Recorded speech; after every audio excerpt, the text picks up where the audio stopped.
Qui a inventé le braquage en voiture? La scène a lieu à Paris, dans le 18e arrondissement, en 1911. Peu avant 9 h du matin, 4 hommes, entassés dans une petite automobile sagement garée dans la rue, guettent le passage d'un employé de banque. Quelques instants après, les braqueurs s'emparent de 3 sacoches remplies de billets de banque et prennent la fuite sur les chapeaux de roue en déchargeant leurs armes derrière eux pour dissuader toute poursuite. Fort heureusement, les brigades du Tigre veillent. Cette brigade mobile, créée par Clémenceau, a délaissé la bicyclette et le cheval pour la grande innovation de ce début de siècle, l'automobile. Des limousines de Dion-Bouton et Panhard-Levasseur.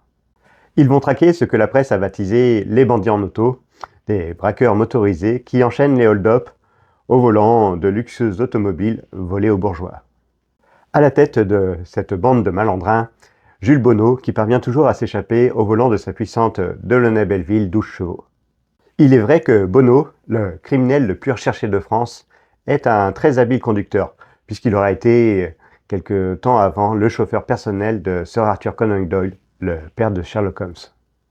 La bande à Bonneau sera finalement encerclée par plus de 6000 policiers qui vont les déloger à coups de dynamite avant de les cribler de balles.